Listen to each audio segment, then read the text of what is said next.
छात्रों, हिंदी कालांश में आपका स्वागत है। आज हम व्याकरण में वचन का अध्ययन करेंगे। बच्चों, हमें इस चित्र में एक घोड़ा और एक बच्चा दिखाई दे रहा है। जैसे कि यह एक घोड़ा है। इस वाक्य में घोड़ा संज्ञा शब्द है। हमें इस संज्ञा शब्द से एक ही प्राणी का बोध होता है। तो यहाँ पर दूसरे चित्र में जैसे यह वाक्य है, यह एक बच्चा है। इस वाक्य में बच्चा संज्ञा शब्द है। हमें इस संज्ञा शब्द से एक ही व्यक्ति का बोध होता है। अब हम दूसरा चित्र देखेंगे। अब हमें दूसरे चित्र में 4 घोड़े और 4 बच्चे दिखाई दे रहे हैं। जैसे वाक्य है, ये 4 घोड़े हैं। यहाँ पर घोड़े शब्द से हमें पता चल रहा है कि घोड़ों की संख्या 1 से अधिक है, मतलब 1 से ज़्यादा है। तो दूसरे चित्र में 4 बच्चे दिखाई दे रहे, मतलब वाक्य में देख सकते हैं हम, ये 4 बच्चे हैं। यहाँ पर बच्चे शब्द से हमें यह पता चल रहा है कि बच्चों की संख्या 1 से अधिक है। तो बच्चों, पहले चित्र और दूसरे चित्रों से हम देख सकते हैं कि शब्द के जिस रूप से हमें किसी व्यक्ति, प्राणी, पदार्थ के एक या एक से अधिक होने का पता चलता है, वही शब्द का रूप होता है वचन। वही शब्द का रूप वचन कहलाता है। तो चलिए आज हम वचन की परिभाषा और वचन के भेद की जानकारी ले लेते हैं। तो सबसे पहले हम वचन की परिभाषा देखते हैं। शब्द के जिस रूप से किसी भी व्यक्ति, वस्तु अथवा पदार्थ के एक या एक से अधिक होने का पता चलता है, उसे वचन कहते हैं। मैं फिर से दोहराती हूँ वचन की परिभाषा।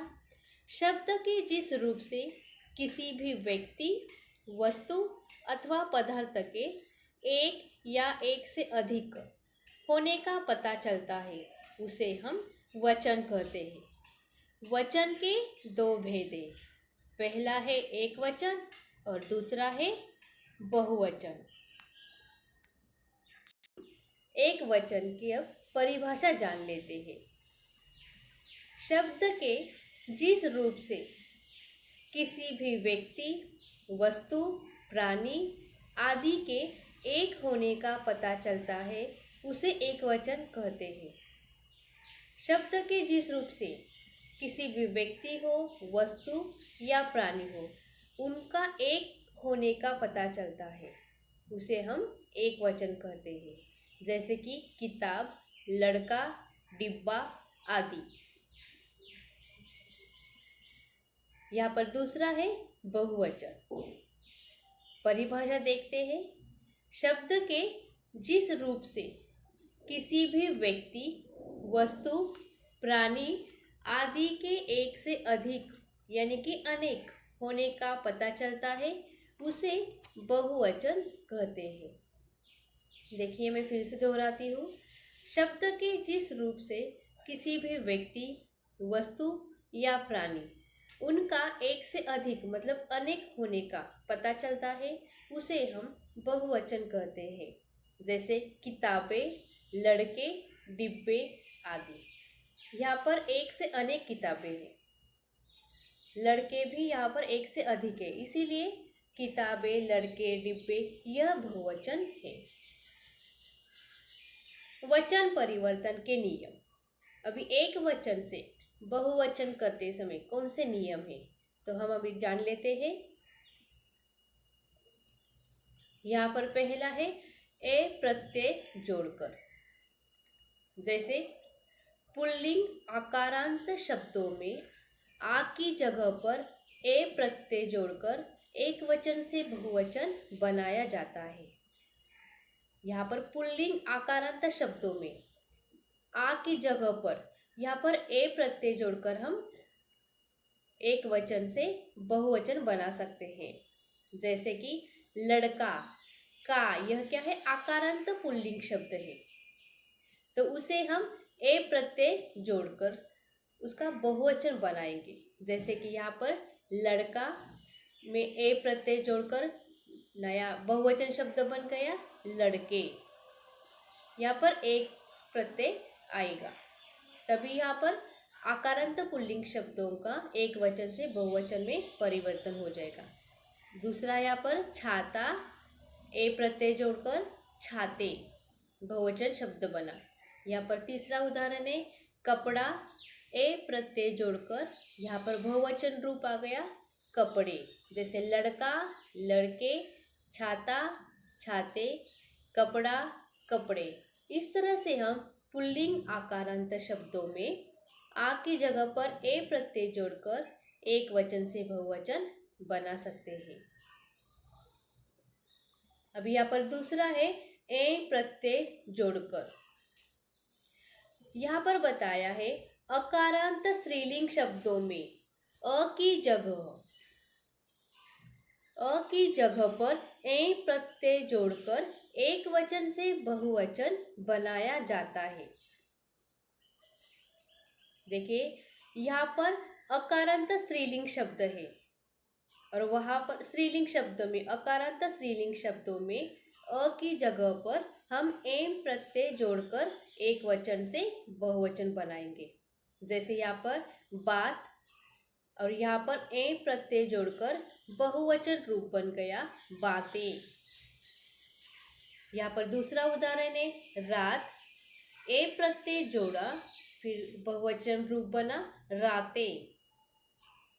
आँख पर, यहाँ पर आँख उदाहरण है, उसे हमने ए प्रत्यय जोड़कर बहुवचन रूप बन गया आँखें। जैसे बात, बातें, रात, रातें, आँख, आँखें। इस तरह से अकारांत स्त्रीलिंग शब्दों में अ की जगह पर ए प्रत्यय जोड़कर एक वचन से बहुवचन बनाया जाता है। यहाँ पर तीसरा है ए प्रत्यय जोड़कर। यहाँ पर ए के ऊपर चंद्र बिंदी है, तो यहाँ पर ए प्रत्यय जोड़कर आकारांत स्त्रीलिंग शब्दों के अंतिम स्वर का लोप नहीं होता, बल्कि इनके अंत में सीधे ए प्रत्यय जोड़कर एक वचन से बहुवचन बनाया जाता है। अभी तक हमने देखा कि अकारांत पुल्लिंग आकारांत शब्दों में आ की जगह पर ए प्रत्यय जोड़ा जाता है, और फिर दूसरे नियम में देखा कि अकारांत स्त्रीलिंग शब्दों में अ की जगह पर ए प्रत्यय जोड़कर बहुवचन रूप बनाया जाता है। लेकिन यहाँ पर बताया है, यहाँ पर एक नियम है कि आकारांत स्त्रीलिंग शब्दों के अंतिम स्वर का लोप नहीं होता है, बल्कि इनके अंत में सीधे ए प्रत्यय जोड़कर हम एक वचन से बहुवचन बनाया जाता है। यहाँ पर किसी भी स्वर का, जैसे आ या अकारांत शब्द है, आकारांत शब्द है, स्त्रीलिंग या पुल्लिंग, उसका लोप होता है। लेकिन यहाँ पर बताया है इस नियम में कि यहाँ पर अंतिम स्वर जो है उसका लोप नहीं होता है, तो उसके अंत में ए यानी कि चंद्रबिंदी वाला ए प्रत्यय जोड़कर हम उसका एक वचन से बहुवचन रूप बना सकते हैं। जैसे कथा, ए प्रत्यय जोड़ा तो नया बहुवचन शब्द बना कथाएं। माता, ए प्रत्यय जोड़कर माताएं। लता, ए प्रत्यय जोड़कर लताएं। कथा, कथाएं। माता, माताएं। लता, लताएं। तो यहाँ पर अंतिम शब्द है, अंतिम स्वर का लोप नहीं होता है, तो यहाँ पर अकारांत स्त्रीलिंग शब्दों में ही ए प्रत्यय जोड़कर हम एक वचन से बहुवचन में परिवर्तित कर सकते हैं। अभी यहाँ पर चौथा नियम है आ प्रत्यय जोड़कर, मतलब आ के ऊपर चंद्रबिंदी, आ प्रत्यय जोड़कर। यहाँ पर बताया है कि जब इकारांत स्त्रीलिंग शब्दों में, इकारांत यानी कि छोटी ई की मात्रा, स्वर जो आता है। जैसे जब इकारांत स्त्रीलिंग शब्दों में आ प्रत्यय जोड़कर एक वचन से बहुवचन बनाया जाता है, तब शब्द की ह्रस्व ई यानी कि छोटी ई ह्रस्व ई ही रह जाती है। जब हम इकारांत स्त्रीलिंग शब्दों में आ प्रत्यय जोड़कर जब उसका एक वचन से बहुवचन रूप बनाते हैं, तो शब्द की जो पहली यानी कि जो छोटी ई है वह ह्रस्व ई मतलब छोटी ई ही रह जाती है। जैसे यहाँ पर नीति, यहाँ पर नीति शब्द को हमने आ प्रत्यय जोड़कर नीतियाँ बनाई, मतलब यहाँ पर नीति ती जो है वह छोटी ई की मात्रा है। तो जब हम उस छोटी ई की मात्रा मतलब नीति शब्द को जब आ प्रत्यय लगाते हैं, तो फिर बहुवचन करते समय वह जो छोटी ई है जैसे कि नीतिति नीतिया, तो वो छोटी ही रह जाती है यानी कि ह्रस्व ई रह जाती है। दूसरा उदाहरण है यहाँ गति। यहाँ पर हमने आ का प्रत्यय लगाया तो शब्द बन बहुवचन रूप बन गया गतिया। यहाँ पर गति ती क्या है, छोटी ई है, मतलब यहाँ पर जब हम बहुवचन करते हैं तो यहाँ ह्रस्व ई यानी कि छोटी ई की मात्रा ही रह जाती है। जैसे नीति नीतिया, गति गतिया।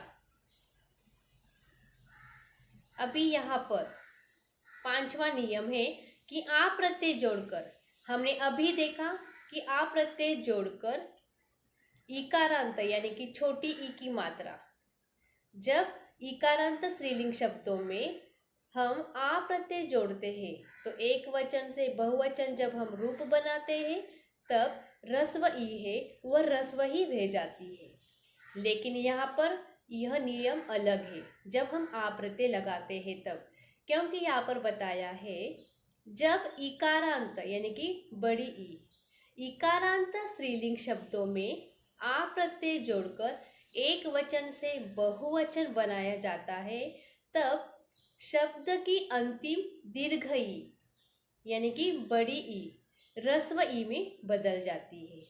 इसके पहले हमने नियम देखा था कि इकारांत छोटी ई और यहाँ पर दीर्घ ई यानी कि बड़ी ई। मैं फिर से दोहराती हूँ, जब इकारांत स्त्रीलिंग शब्दों में आ प्रत्यय जोड़कर एक वचन से बहुवचन बनाया जाता है, तब शब्द की अंतिम दीर्घ यहाँ पर बड़ी ई की अगर मात्रा है और जब हम उसे बड़ी ई की मात्रा अंतिम दीर्घ ई होने से जब हम बहुवचन में अगर रूप परिवर्तित करते हैं तो दीर्घ ई जो है वह ह्रस्व ई यानी कि छोटी ई में बदल जाती है। जैसे लकड़ी, यहाँ पर डी की जो मात्रा है वह बड़ी है यानी कि दीर्घ ई है और उसे हम आ प्रत्यय लगाते हैं तो शब्द बन गया लकड़िया। लेकिन यहाँ पर जो दीर्घ ई है वह बहुवचन का रूप करने के बाद छोटी ई में बदल गई है। दूसरा उदाहरण है गली, हमने आ प्रत्यय लगाया गलिया। नदी, आ प्रत्यय लगाकर नदिया। यहाँ पर जो इकारांत स्त्रीलिंग शब्द है जैसे लकड़ी, गली, नदी में डी, ली और दी, यह क्या है, दीर्घ ई है और इन शब्दों का हमने बहुवचन रूप करते हैं तब हम जो अंतिम दीर्घ यानी कि जो बड़ी ई की मात्रा है वह ह्रस्व यानी कि छोटी ई में बदल जाती है।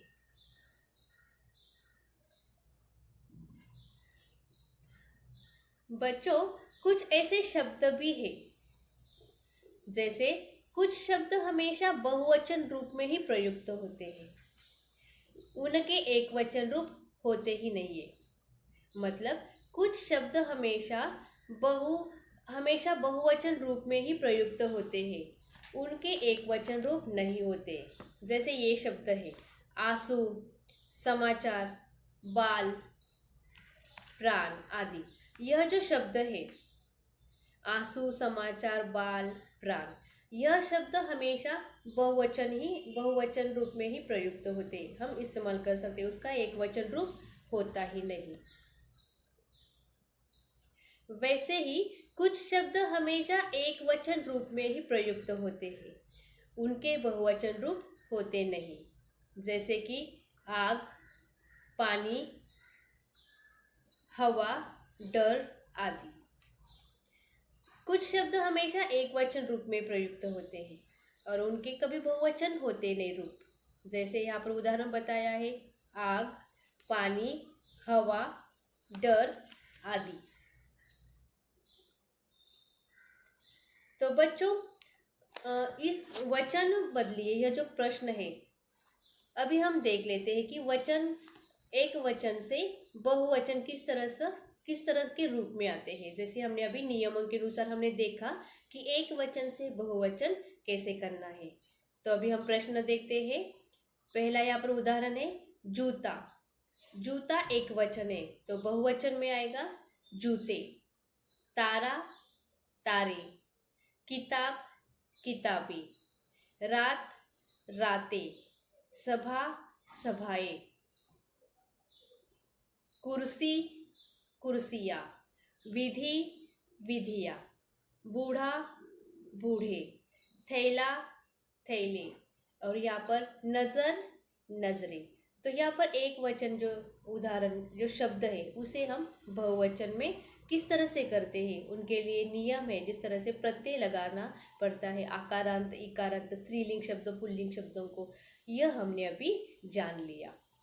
तो बच्चों, इस कालांश में हमने सीखा कि हिंदी में संज्ञा शब्दों के दो वचन होते हैं, एक वचन तथा बहुवचन।